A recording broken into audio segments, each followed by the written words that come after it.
एक समय की बात है, भगवान बुद्ध अपने शिष्यों को उपदेश दे रहे थे। तब उनके किसी शिष्य ने उनसे ये 3 सवाल किए। पहला, कौन किसके भाग्य का खाता है? दूसरा, संसार का सबसे बड़ा बलवान कौन है?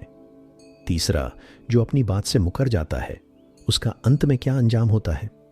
गौतम बुद्ध कहते हैं, तुम्हारे यह तीनों ही प्रश्न बहुत ही महत्वपूर्ण है, क्योंकि इन तीनों प्रश्नों के उत्तर हर मनुष्य को जानना जरूरी होता है। इसलिए मैं तुमको यह कहानी सुनाता हूं। उस कहानी में तुमको तुम्हारे इन तीनों प्रश्नों के जवाब मिल जाएंगे। लेकिन तुम कहानी को ध्यान लगाकर सुनना। एक जंगल में एक विशाल बरगद का पेड़ था। उस पौधे पर एक बाज पक्षी रहता था। उस बरगद से थोड़ी ही दूर पर एक बिल था। उस बिल में एक सांप रहता था। फिर एक दिन जैसे ही सांप बिल से बाहर निकलने लगा तो उस सांप को वह बाज पक्षी देख रहा था। जब सांप बिल से बाहर निकलने लगा तो उसी समय बाज सांप पर झपटा, परंतु सांप अपने बिल से अधिक बाहर नहीं निकला था, इसलिए वह वापस बिल में चला गया।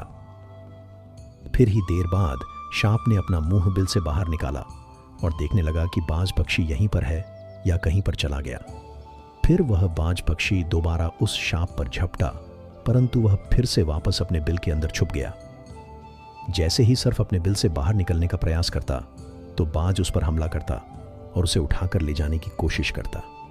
बाज मन ही मन में सोच रहा था कि सांप, जब भी तू बाहर निकलेगा तो मैं तुझे अपना भोजन बना लूंगा। और सांप उस बाज के डर से बिल में छुपा रहता है। जब सांप को उस बिल में रहते हुए काफी समय हो जाता है तो सर्प मन में विचार करने लगता है कि यदि राजा विक्रम कहीं से आ जाए तो वह दूसरों के कष्टों का हरण करते हैं, और राजा विक्रम ही ऐसे हैं जो मुझे इस बात से बचा सकते हैं। तो राजा विक्रम को याद करता हुआ सर्प उस बिल में छुपा रहता है, और जो भी उस मार्ग से निकल कर जाता तो उसे सांप कहता कि भाई, कोई मेरी बात राजा विक्रम तक पहुंचा दो या मुझे राजा विक्रम से मिला दो, तो मैं उसका जीवन भर एहसानमंद रहूंगा। अब मित्रों, आप सोच रहे होंगे कि यह है राजा विक्रम कौन है, तो इसका आपको थोड़ी ही देर में पता चल जाएगा।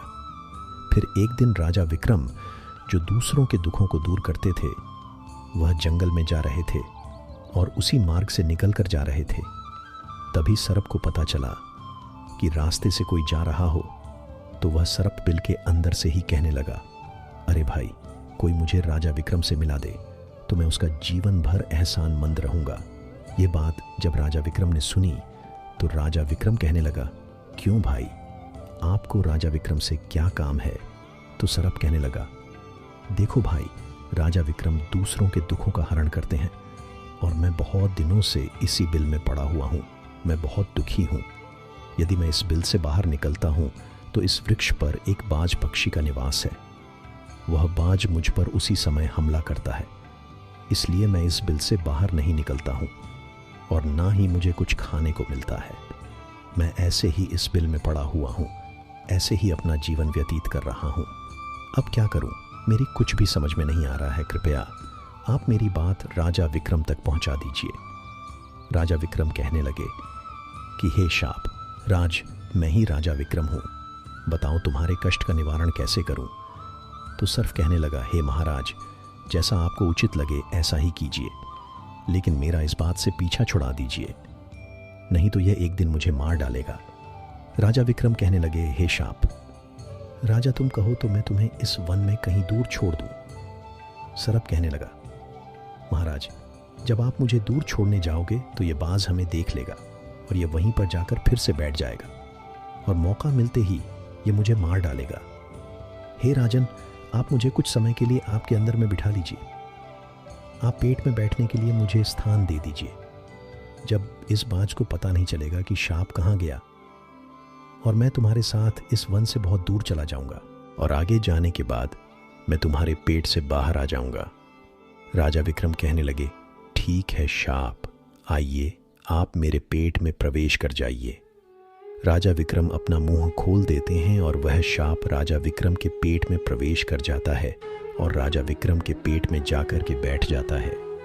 जब राजा विक्रम वन में आगे गए और आगे काफी दूर पहुंचने के बाद उस सांप से कहने लगे कि हे नागराज, अब आप मेरे पेट से बाहर आ जाइए। अब यह सुनसान वन है, इसमें कोई बाज आपको परेशान नहीं करेगा। ये बात सुनकर नागराज कहने लगा कि नहीं महाराज, अब मैं आपके पेट से बाहर निकलने वाला नहीं हूँ। राजा विक्रम ने कहा, क्यों भाई? आपने तो मुझसे ये वादा किया था कि आप मुझे आगे सुनसान वन में छोड़ देना, मैं आपके पेट से बाहर निकल जाऊंगा। अब क्या हो गया है? सुनसान वन आ गया, अब आप बाहर निकलिए। सांप कहने लगा कि देखो महाराज, जैसा रहने का आनंद आपके पेट में है वैसा उस बिल में नहीं मिलता। अब मैं तुम्हारे पेट से कभी बाहर नहीं निकलूंगा। राजा विक्रम मन में सोचने लगे कि यह तो बड़ा ही दुष्ट शाप है, अब मैं क्या करूं? और उसके जहर के प्रभाव से महाराज विक्रम का पूरा शरीर जहर के कारण नीला होने लगा। महाराज विक्रम के शरीर से कोढ़ निकल आया। राजा विक्रम मन में सोचने लगे कि अब मैं यदि राजधानी को वापस जाऊंगा तो यह अभी संभव नहीं है, क्योंकि मैं इस वक्त कोढ़ी हो गया हूं और मुझे इसी वन में रहकर इस नागराज से भी छुटकारा पाना है। यह सोचकर महाराज विक्रम एक पेड़ के नीचे कुटिया बनाकर सो जाते हैं। अब उनके शरीर से कोढ़ टपकने लगा और बदबू आने लगी, जो कि शाप का जहर था। शाप कुंडली मारकर राज विक्रम के पेट में बैठा हुआ था। राजा विक्रम उस वन में पड़ा रहा। अब वह राजा जिस जंगल में रहता था उसके पास में एक राज्य था। उसका राज्य में जो राजा राज करता था वह अभिमानी राजा था। उसके 3 बेटियां थीं। फिर एक दिन उसने अपनी तीनों बेटियों से पूछा कि बताओ बेटियों, तुम किसके भाग्य का खाती हो? फिर उनमें से 2 बेटियां तो राजा के डर से कहती हैं कि पिताजी, हम तो आपके भाग्य का ही खाते हैं। परंतु उनमें से राजा की एक सुमति नामक बेटी थी। वह अपने पिता से कहती हैं कि नहीं पिताजी, मैं किसी के भाग्य का नहीं खाती हूँ, मैं तो केवल अपने ही भाग्य का खाती हूँ।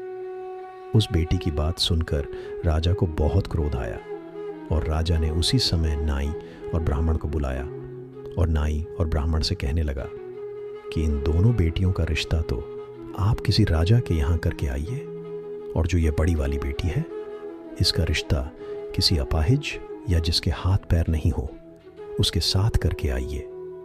फिर राजा का आदेश मिलते ही नाई और ब्राह्मण उन तीनों बहनों का रिश्ता करने के लिए चल देते हैं।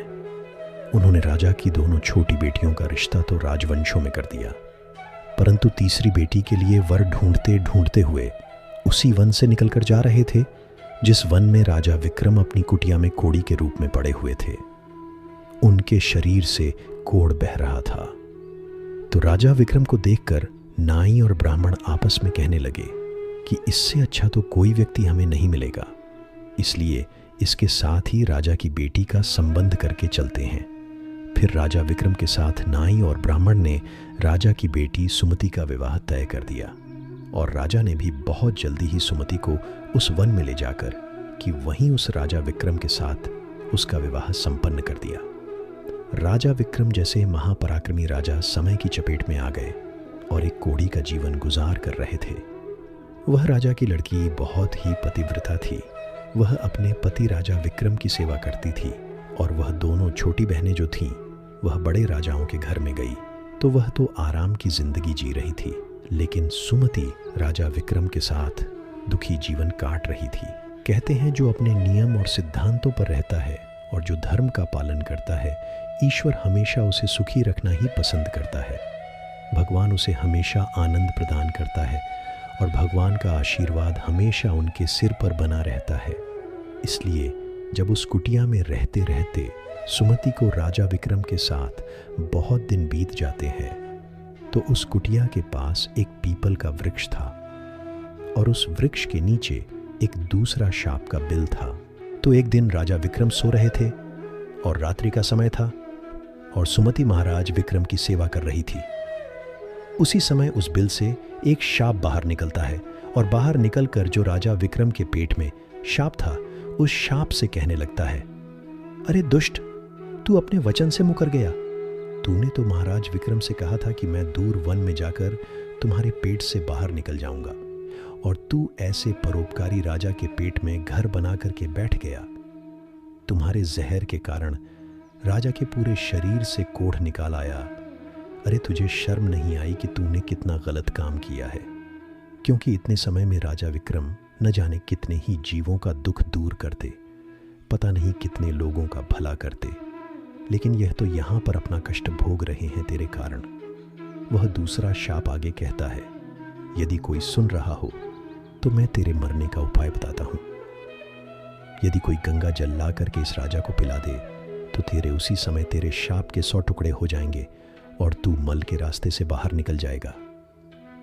अब राजा के पेट के अंदर बैठा हुआ जो शाप था वह दूसरे शाप से कहने लगा कि तेरे जैसा भी मैंने कभी नहीं देखा। तू खुद धन के खजाने पर कुंडली मारकर बैठा है। यदि यह धन मानव समुदाय के कल्याण के लिए लगाया जाता तो इससे न जाने कितने मानवों का भला होता। मैं भी तेरे मरने का उपाय बताता हूँ।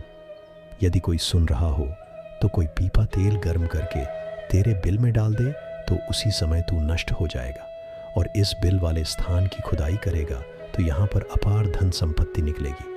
अब उस बात को सुमति बहुत ही ध्यान से सुन रही थी। सुमति ने मन में विचार आया, यह राजा विक्रम है और इनके पेट में एक शाप बैठा हुआ है। इस कारण महाराज के शरीर से कोढ़ निकाल रहा है तो वह बेचारी यशोमती बाकी कहीं जाती है और कहीं से मांगकर गंगा जल लेकर आती है।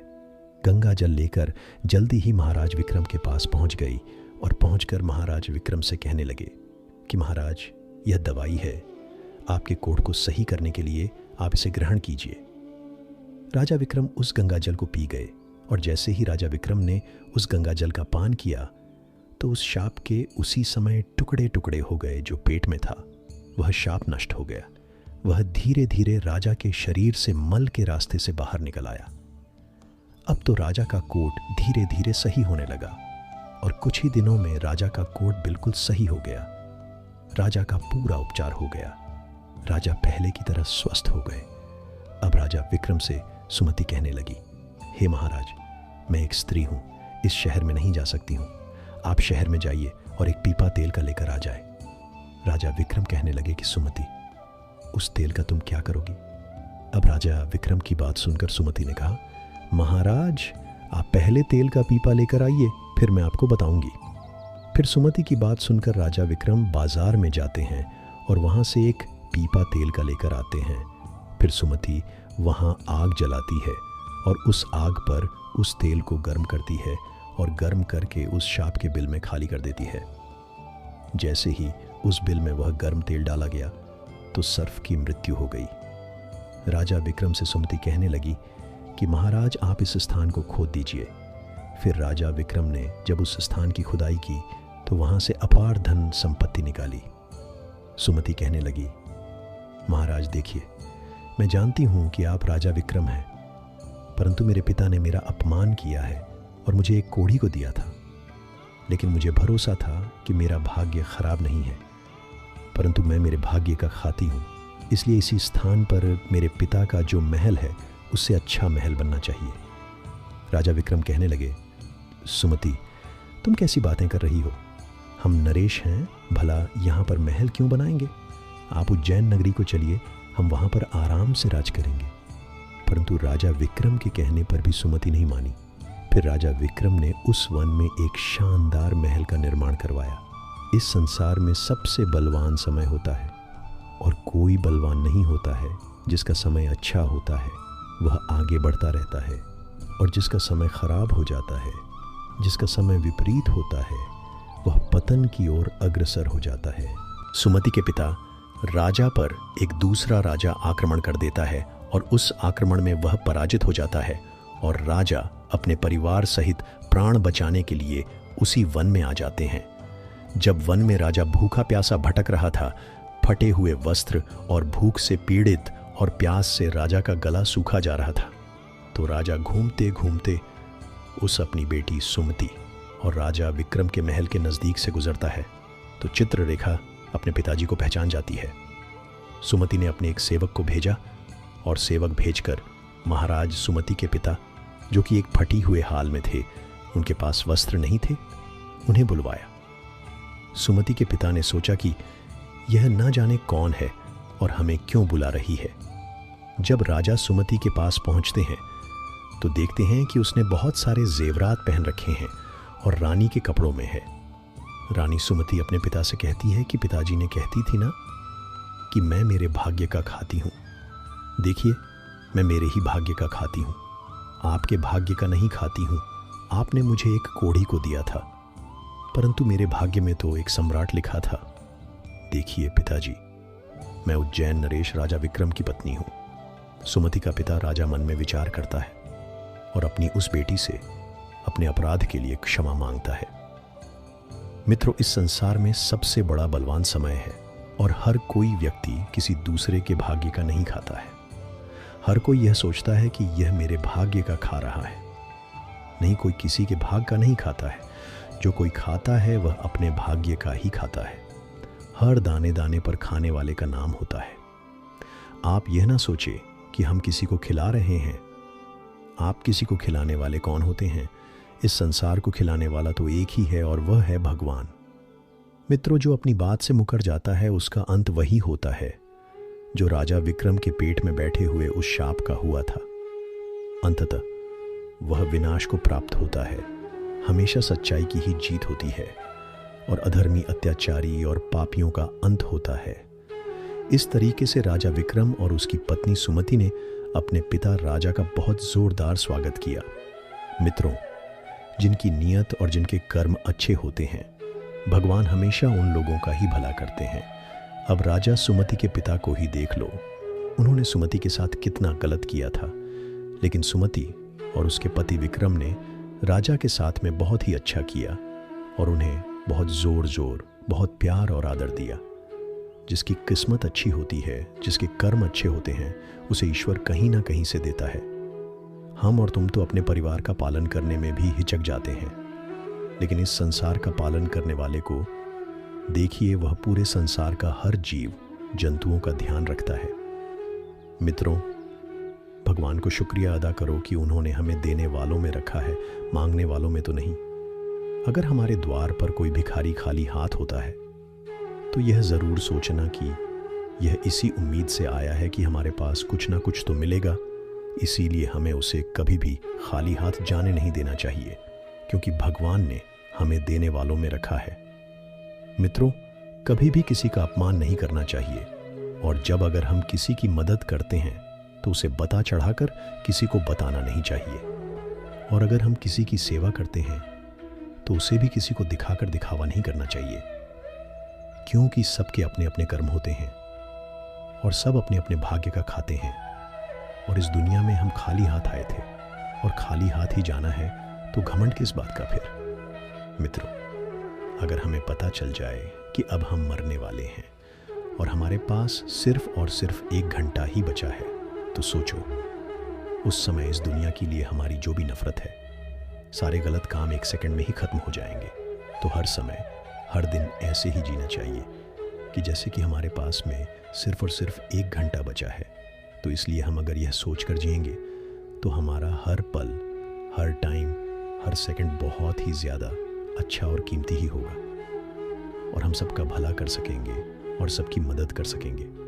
मित्रों, हम अगर किसी का बुरा करेंगे तो क्या पालेंगे हम? इससे अच्छा है तो हम सभी का भला करें और हमारा भी भला ही करें, क्योंकि यहाँ पर हम खाली हाथ आए थे, लेकिन जाएंगे तब हमारे कर्मों की पोटली हमारे पीछे बंद होगी, और उसमें अगर गंदे ही कर्म होंगे तो हमें बहुत बहुत बोझ लगेगा। लेकिन अगर हमारे कर्म अच्छे होंगे तो हमारा सब कुछ अच्छा ही होगा, और हमारा यह जन्म तो हमारे अच्छे करने के अच्छा होगा।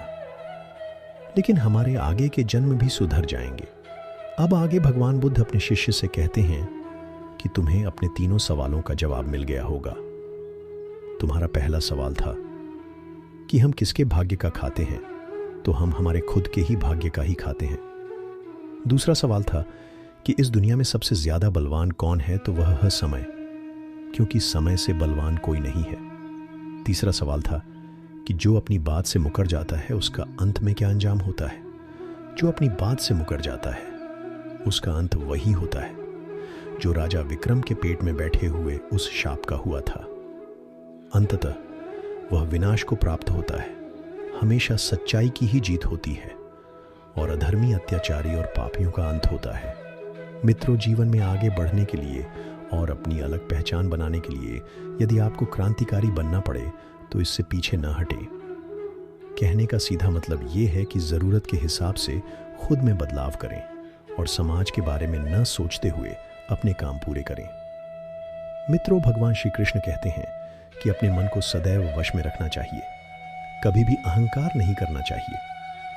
अगर कोई आपको कटु वचन कहता है तो भी उसे कुछ नहीं कहना चाहिए।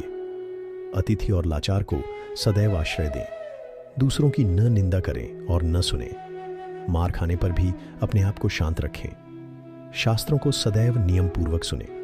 दिन के समय न सोना, क्रोध न करना, स्वयं आदर की इच्छा न करके भी दूसरों का सम्मान करना, भोजन स्वाद के लिए नहीं बल्कि स्वास्थ्य के लिए करना, यह सभी चीज मनुष्य को महान बनाती है। सत्य ही सनातन धर्म है, यह सभी धर्मों से उत्तम है। सत्य से ही तप और योग उत्पन्न होते हैं। सत्य ही ब्रह्मा है, सब कुछ सत्य के अंतर्गत आता है। सत्य से ही मनुष्य स्वर्ग जाता है, झूठ हमें अंधकार की तरफ ले जाता है। यहां पर प्रकाश का अर्थ स्वर्ग तो नरक को अंधकार कहा गया है। सभी प्राणियों को एक समान समझना, ईर्ष्या द्वेष से दूर रहना, शील और लज्जा के गुणों को अपनाना, दुष्कर्मों से दूर रहना, किसी को कष्ट न पहुंचाना, इंद्रियों को वश में रखना, मन की पवित्रता को बनाए रखना, सत्य बोलना, क्षमा करना, साहस और विद्या आदि, ये 13 सत्य धर्म के लक्षण हैं। वेद भी सत्य का ही उपदेश देते हैं। सत्य बोलना सहस्त्रों अश्वमेध यज्ञों के फल के बराबर होता है। कभी भी कटु वचन न बोले, सदैव ऐसे वचन बोलो जो दूसरे को अच्छे लगे। बुरा बोलना, निंदा करना, भला बुरा कहना, ये सब त्याग देना चाहिए। दूसरों का सम्मान न करना, अहंकार दिखाना, ये सभी अवगुण होते हैं। जो सुख इस लोक में कामनाओं की पूर्ति होने पर मिलता है और परलोक में जो सुख प्राप्त होता है वह उस सुख के 16वें हिस्से के बराबर भी नहीं है जो सुख हमें कामनाओं से मुक्त होने पर प्राप्त होता है। अपने आप को वश में करने के लिए व्यक्ति को पहले लोभ और मोह से दूर होना चाहिए। मोह का फल मृत्यु और सत्य का फल अमृतत्व प्राप्त होता है। इसलिए मृत्यु और अमृतत्व दोनों ही मनुष्य के अधीन है। पूरे संसार को वृद्धावस्था ने घेर रखा है। दिन प्रतिदिन उस पर मृत्यु का प्रहार होता जा रहा है। दिन आता है, रात बीत जाती है। जागो, तुरंत उठो, समय को व्यर्थ न गंवाओ, अपने कल्याण के लिए कुछ कार्य करो, क्योंकि तुम्हारे कार्य पूर्ण नहीं हो पाते हैं तब तक मृत्यु तुम्हें अपने साथ ले जाती है। निर्धनता को स्वयं ही स्वेच्छापूर्वक अपनी इच्छा से स्वीकार करने से सुख मिलता है। यह सुख मनुष्य का कल्याण करता है, क्योंकि इस राह पर चलने से न तो कोई क्लेश रहता है, न ही कोई आपका शत्रु बनता है। यह मार्ग भले ही कठिन लगता है, लेकिन जिस मनुष्य को पवित्र जीवन जीना हो, ऐसे भले मानुष के लिए यह मार्ग उपयुक्त और सुगम है, क्योंकि ऐसे मनुष्यों के लिए संपत्ति का कोई मोह नहीं रहता। उनके लिए इससे ज्यादा कोई दूसरी संपत्ति या सुख नहीं है। एक तुलना के पल्ले में ऐसी निर्धनता को और दूसरे पल्ले में राज्य को रखने पर अकिंचनता का पल्ला भारी रहता है। धनवान पुरुष को तो सदैव ही मृत्यु का भय रहता है। कामनाओं को पूरा करने से श्रेष्ठ है कि उन्हें त्याग दिया जाए, क्योंकि त्याग के बिना कुछ भी प्राप्त नहीं होता है। त्याग से मनुष्य को परम सुख की अनुभूति होती है। त्याग किए बिना परम आदर्श की सिद्धि नहीं हो सकती। भगवान श्री कृष्ण कहते हैं कि मोह और कामनाओं को त्याग कर अपने चित्त को शांत करो, ऐसा मनुष्य सदैव सुखी रहता है। जो व्यर्थ की चिंता न करने वाला हो, जो सत्य का पालन करता है, जिसे सांसारिक मोह न हो। 2 तरह के मनुष्य को हर सुख प्राप्त होता है। एक तो वे जो मूर्ख होते हैं और दूसरे वे जिन्हें ज्ञान का परम प्रकाश प्राप्त हो गया हो। जो लोग इन दोनों को बीच में अटके रहते हैं वे दुखी हो जाते हैं। जो व्यर्थ में ही अपने आप को दुखी करता है वह अपना सब कुछ नष्ट कर लेता है। जो दूसरों के सुख और धन को देखकर जलन की भावना नहीं रखते हैं, विद्वानों का आदर करते हैं, धर्म के उपदेश को किसी भी स्थान से सुनते हैं, जो अपने रास्ते स्वयं बनाते हैं, आलस्य नहीं करते हैं, अपना सारा काम समय पर करते हैं, ऐसे मनुष्य सुख के भागी बनते हैं। दोस्तों, आप सभी ने अपने जीवन में एक कहावत तो सुनी ही होगी, एक चुप 100 को हराए, एक चुप 100 को सुख दे जाए। और इसलिए हम कई बार चुप रहते हैं, मौन रह जाते हैं, क्योंकि यह सच भी है कि एक मूर्ख व्यक्ति के सामने मौन रहने से अच्छा उत्तर और कुछ भी नहीं हो सकता। परंतु जीवन में सदैव चुप रहना उचित नहीं होता है। गीता में कहा गया है, जहाँ पाप का बल ज्यादा हो रहा हो, जहाँ छल कपट हो रहा हो, वहाँ पर मौन रहने से अधिक गंभीर अपराध और कुछ नहीं हो सकता। कभी कभी हम सबके जीवन में एक समस्या अवश्य आती है कि हम किसी ताकतवर के समक्ष मौन हो जाते हैं। ऐसा क्यों? उसकी ताकत से बचने के लिए हम मौन रह जाते हैं। मानते हैं कि ऐसा करने से हम एक विवाद से बच जाते हैं। हो सकता है कि एक संघर्ष से भी बच जाते हों, परंतु ऐसा बचाव देर सबेर एक मोटे संघर्ष को जन्म दे देता है। हमारा मौन रहना अनजाने में उस व्यक्ति का समर्थन बन जाता है और वह अपने आप को और अधिक शक्तिशाली अनुभव करने लगता है। यहीं से हमारा दमन प्रारंभ हो जाता है। एक के बाद एक हम अन्याय में अनचाहे रूप से सम्मिलित होते चले जाते हैं, जो आगे चलकर मोटे टकराव का कारण बनता है। तो फिर इसका उपाय क्या है? यह समझने के लिए यह जानना आवश्यक है कि ऐसी कौन सी बात है जो विरोध करने से रोकती है। यह सामने वाले की शक्ति तो नहीं हो सकती। यह तो हमारा खुद का डर होता है जो हमें मौन रहने को विवश करता है। क्या हम मन से डर को निकालकर अन्याय का विरोध नहीं कर सकते? आखिर वह हमारा क्या और कितना खराब सकता है? सोचिए, ऐसा करने से हमारा मन कितना मुक्त, कितना हल्का अनुभव करेगा। गीता में भी कहा गया है, अन्याय सहना अन्याय करने से ज्यादा मोटा पाप है। आज समाज में यही तो हो रहा है। जहां विरोध करना चाहिए वहां कोई बोलता नहीं। कोई बलशाली व्यक्ति कुछ भी गलत बोल दे तो उसके सामने विरोध करने की किसी की हिम्मत नहीं होती। उसके समक्ष हम कमजोर हो जाते हैं। दूसरी ओर हम बोले चले जा रहे हैं जहां बोलने की कोई आवश्यकता ही नहीं, और अन्याय होता देख चुप रहकर बच निकलते हैं। क्या हम निरंतर अपराध के भागीदार नहीं बन रहे? विचार करके देखिए। इतिहास साक्षी है कि पापियों की उद्दंडता ने संसार को उतनी हानि नहीं पहुंचाई जितनी कि सज्जनों के मौन ने पहुंचाई। यदि कोई मूर्ख बोल रहा है तो मौन रहना उचित है, परंतु यदि कहीं छल हो रहा है, अपराध हो रहा है, तो उठिए और विरोध कीजिए, क्योंकि आपके लिए न सही आने वाली सोच के लिए यह मौन घातक सिद्ध हो सकता है। चुप रहना समझदारी है, पर मौन रहकर अन्याय सहना अपराध है। किसी के साथ हमारा रिश्ता कैसा रहेगा, यह हमारे बात करने के तरीके पर निर्भर करता है। सोचे समझे बिना बोलेंगे तो रिश्ते खराब हो सकते हैं। कभी कभी कुछ परिस्थितियां ऐसी बन जाती हैं जब रिश्तों के लिए मौन रहना ज्यादा बेहतर रहता है। मौन रहना एक साधना की तरह है, लेकिन सोच समझकर बोलना एक कला है। अगर आप फिजूल की बातें करना अपनी दिनचर्या से हटा दें तो आप सकारात्मक और ऊर्जावान महसूस करेंगे। बोलकर सारा संदेह खत्म कर देने से अच्छा है चुप रहकर बेवकूफ समझा जाना। अज्ञान की सबसे मोटी संपत्ति है मौन, और जब वह इस रहस्य को जान जाता है तब अज्ञान नहीं रहता। मौन नींद की तरह है, वह विवेक को ताजा रखता है। वाणी का वर्चस्व रजत है, किंतु मौन कंचन है। अपनी सफलता के सफर में निकलने से पहले अपने बस्ते में शांति और धैर्य को जरूर रख लेना। मौन रहकर मैं अन्य लोगों की कमियों को सुन लेता हूं और अपनी कमियों को छिपा लेता हूं। जब कुछ कहने को हो तभी कहिए, अगर कुछ कहना चाहते हो तब मत कहिए। बेतुकी बातों का सबसे बेहतर जवाब ना देना है। सवाल का जवाब शांति से मिलता है, बहस करने से जवाब खो जाता है। अगर बहस करने वालों में एक व्यक्ति शांत रहे तो बहस कभी नहीं हो सकती। शरीर का शोर सुनाई दे जाता है, कभी आराम से बैठकर आत्मा की भी सुनो। मौन निद्रा के सदृश है। यह ज्ञान में नई स्फूर्ति पैदा करता है। सही जगह और सही वजह पर बोलना जरूरी है, वरना चुप रहना ही बेहतर है। यदि तुम चाहते हो कि लोग तुम्हें तुम्हारी वास्तविक योग्यता से अधिक योग्य व्यक्ति समझे तो कम बोलो। बुद्धिमानी की बात कहने की अपेक्षा बुद्धिमान प्रतीत होना अधिक आसान है। कब और कहाँ मौन रहना है, अगर इंसान यह सीख ले तो उसके जीवन की आधी समस्याएं अपने आप ही खत्म हो जाएंगी। अगर तुम अच्छे, मैं अच्छा, तो यहाँ बुरा कौन है? दूसरों की गलती पर खुदा और अपनी गलती पर सारा जहां मौन है।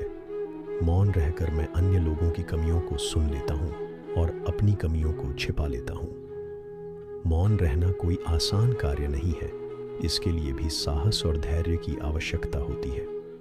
मौन क्रोध का दमन करने में व्यक्ति की जितनी सहायता करता है उतना अन्य कोई नहीं सहायता करता है। मुझे कभी इसका खेद नहीं हुआ कि मैं मौन क्यों रहा, परंतु इसका खेद अनेक बार हुआ कि मैं बोल क्यों गया। मैंने लंबे समय से माना है कि चुप्पी नुकसान का उपाय है। मौन खाली नहीं है, यह उत्तरों से भरा है। जब आप अकेले होते हैं तो आप नाराज नहीं हो सकते। अनुभव हमें सिखाता है कि मौन लोगों को सबसे ज्यादा डर है। सत्य दुख देता है, लेकिन मौन मार देता है। लोग अपनी आत्मा का सामना करने से बचने के लिए कुछ भी करेंगे। मौन रहकर आप कई समस्याओं से दूर रह सकते हैं। विधाता ने मौन को अज्ञानता का आवरण बनाया है। यह ज्ञानियों की सभा में अज्ञानियों का आभूषण है। मौन में शब्दों की अपेक्षा अधिक शक्ति होती है। अगर आप दूसरों के विचारों पर नियंत्रण पाना चाहते हैं तो सर्वप्रथम अपने विचारों पर नियंत्रण करिए। अपने विचारों पर नियंत्रण करने का सबसे आसान तरीका है कम बोलना या मौन रहना। इस दुनिया में वह इंसान सबसे ज्यादा सुखी और समृद्ध होता है जो क्रोध आने पर खुद को मौन रख सके। जिन्हें आपको गलत ही समझना है, वह लोग आपके मौन का भी गलत अर्थ निकाल ही लेंगे। विधाता की अदालत में वकालत बहुत ही न्यारी है। खामोश रहिए, कर्म कीजिए, सबका मुकदमा जारी है। यदि किसी प्रश्न का उत्तर आपको पता नहीं है तो ऐसे में मौन रहना ही बुद्धिमानी है। कभी मौन रहकर देखो, इससे भी चमत्कार होता है सही, और जरूरत भर जो बोलते हैं।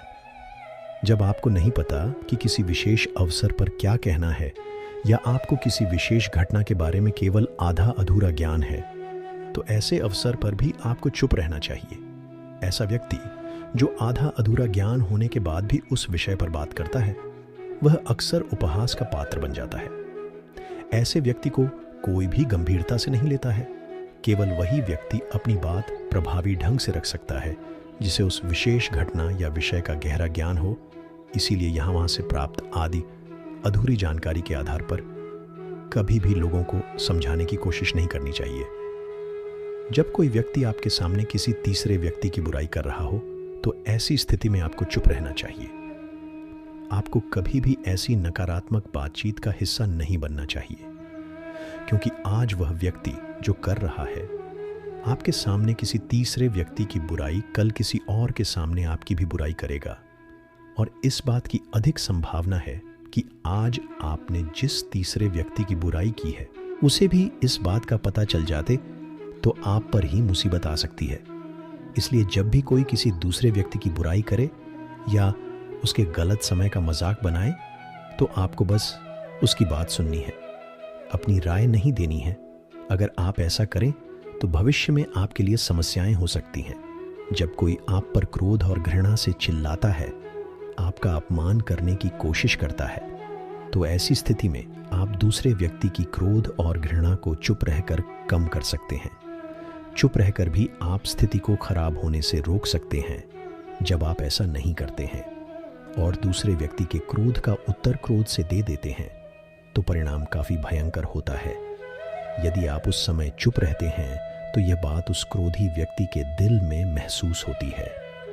जब क्रोध शांत हो जाता है तो वह अपनी गलती पर पछताता है और इस बात की भी संभावना ज्यादा हो जाती है कि वो आगे आकर आपसे माफी मांगे। अपनी गलती के लिए अगर वह माफी नहीं मांगता है तो वह अंदर से दोषी महसूस करने लगता है और फिर अगली बार आप पर गुस्सा करने या नफरत करने से पहले कई बार सोचता है। लेकिन आपको हर हाल में या हर समय चुप भी नहीं रहना चाहिए। अगर कोई गलत कर रहा है तो उसका जवाब आपको देना चाहिए, क्योंकि कुछ लोग ऐसे भी होते हैं जो हमारी खामोशी को हमारी कमजोरी समझते हैं। गुस्से में चुप रहने का यह तरीका केवल परिवार, करीबी रिश्तेदारों और कुछ करीबी दोस्तों के लिए ही सही है, हर इंसान के लिए नहीं। अगर आप हर जगह खामोश रहने लगे तो इसका गलत इस्तेमाल भी हो सकता है। जब कोई व्यक्ति अपने जीवन की कोई दुखद घटना या अपने जीवन की परेशानी साझा कर रहा हो, ऐसे में आपको चुप रहना होगा और सिर्फ उसकी बातों को सुनना होगा। ज्यादातर लोग ऐसे हैं कि उनके सामने किसी ने उनकी समस्या सुनाई नहीं कि उन्होंने समाधान देना शुरू कर दिया। हालांकि जब कोई व्यक्ति अपनी समस्या हमारे साथ साझा कर रहा है तो वह हमसे किसी सुझाव की उम्मीद नहीं करता है। वह चाहता है कि हम उसकी बात ध्यान से सुनें। क्योंकि जब हम उनकी बात सुनते हैं उस व्यक्ति को आंतरिक शांति मिलती है। उसे लगता है कि कोई मेरी बातों को समझता है। अधिकांश समय जब लोग अपनी समस्याओं को हमसे साझा करते हैं तो वे हमें केवल अपनी बात बताना चाहते हैं। वे हमें से किसी भी प्रकार की सलाह नहीं चाहते, क्योंकि वे पहले से ही सभी तरह की सलाह जानते हैं जो हम उन्हें देने जा रहे हैं। मुसीबत के समय किसी व्यक्ति को सांत्वना देने का सबसे अच्छा तरीका उस व्यक्ति की बात को ध्यान से सुनना है। जब हम बिना ध्यान दिए लोगों की बातों को ध्यान से सुनते हैं, बिना किसी सलाह के, तब उनकी आंखों में हमारे लिए सम्मान और स्नेह का भाव पैदा हो जाता है। उन्हें लगता है कि हम अधिक गंभीर, बुद्धिमान और शांत दिमाग वाले लोग हैं। इसलिए अब जब भी कोई अगली बार आपको अपनी समस्या बताए तो बस उसकी बातों को ध्यान से सुने, और जब तक वह आपसे ना मांगे उसे किसी प्रकार की सलाह ना दे। जब आप कम बोलते हैं तो लोग आपकी ओर अधिक आकर्षित होते हैं कि आप कौन हैं और आप क्या सोचते हैं। भगवद गीता में भगवान श्री कृष्ण कहते हैं, मन का बेचैन होना उसका स्वभाव है। हमारे मन को लगता है कि अगर वह अलग अलग बातों के बारे में सोचता रहेगा तो हमें आने वाली हर मुश्किल और मुसीबत से बचा लेगा, पर ऐसा होता नहीं है। हम अपने जीवन का काफ़ी अधिक समय सोच विचार करके परेशान होने में निकाल देते हैं। भगवान श्री कृष्ण कहते हैं कि मन का यह स्वभाव बदलना मुश्किल ज़रूर है, असंभव नहीं। अच्छा, अब आप एक बात बताइए, क्या आप कौए को कह सकते हैं कि वो काँव काँव की आवाज़ ना करे? या फिर क्या आप किसी मेंढक को कह सकते हैं कि वह पानी देखते ही ऊंची छलांग ना मारे? हमारे मन का भी कुछ ऐसा ही है। जीवन में कुछ भी होता है, अच्छा या बुरा, हमारा मन उस पर काम करने लगता है।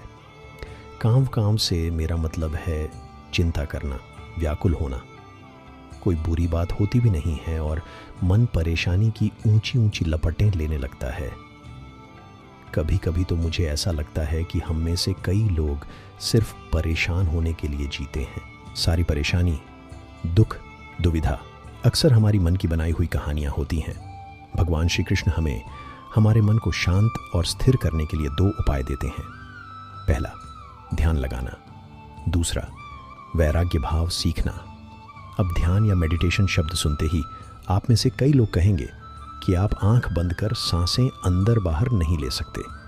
यहाँ हम सब गलती कर बैठते हैं। मेडिटेशन या ध्यान का मतलब सिर्फ आंख बंद कर बैठना नहीं होता। मेडिटेशन का मतलब होता है अपना पूरा ध्यान किसी चीज़ पर लगाना और उसे हटने नहीं देना।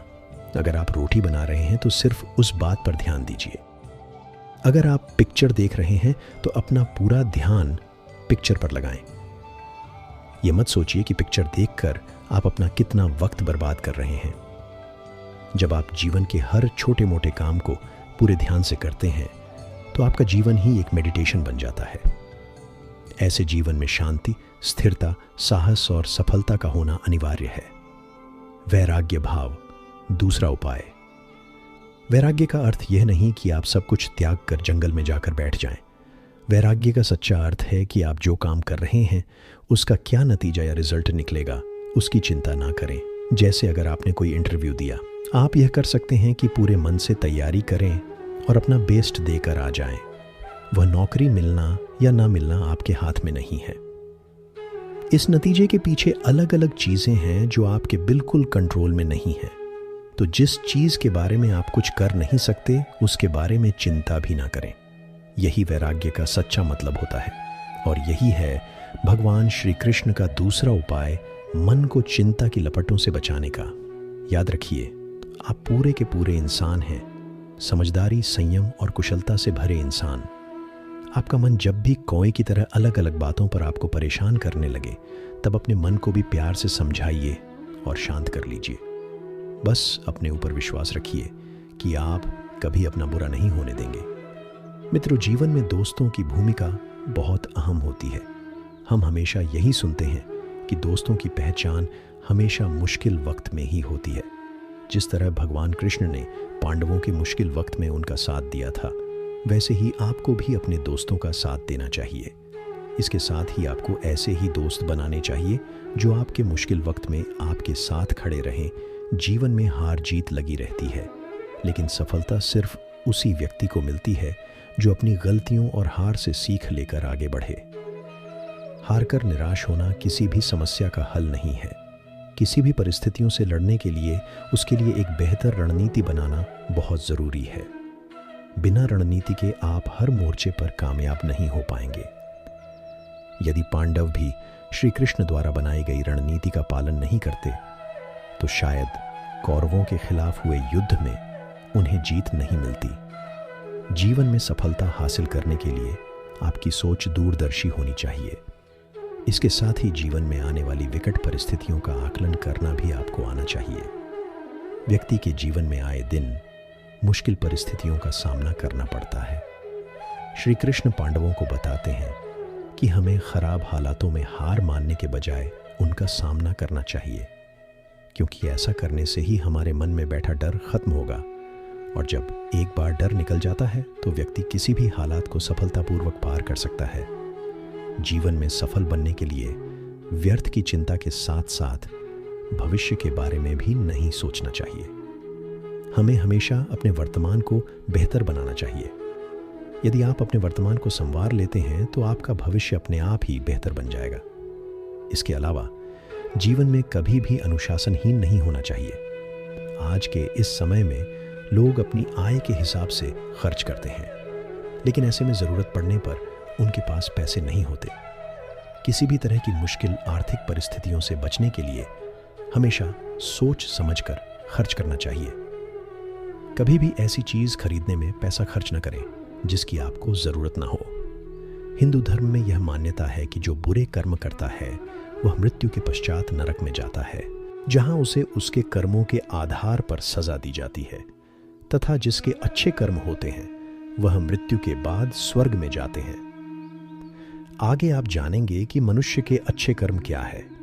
भक्ति में लगा रहना, दया और सेवा की भावना रखना, किसी का बुरा नहीं सोचना, माता पिता की सेवा करना, पशु पक्षियों के लिए प्रेम की भावना रखना, प्रकृति का ध्यान रखना। जिस तरह अच्छे कर्म निर्धारित किए गए हैं उसी प्रकार बुरे कर्म भी निर्धारित किए गए हैं। चोरी करना, किसी भी जीव को पीड़ा पहुंचाना, माता पिता की सेवा न करना, नशा करना, मांसाहार करना, धोखा देना, स्वार्थ भावना रखना, ये सभी बुरे कर्म होते हैं। किसी ज़रूरतमंद की मदद करना ही सबसे उत्तम कर्म है। जानबूझकर किसी के साथ बुरा करना बहुत ही बुरा कर्म होता है। अच्छे और बुरे कर्म को पहचानना न तो किसी संत के बस की बात है और न ही किसी ज्ञानी के बस की बात है। साधारण इंसान तो इसको जानता ही नहीं है।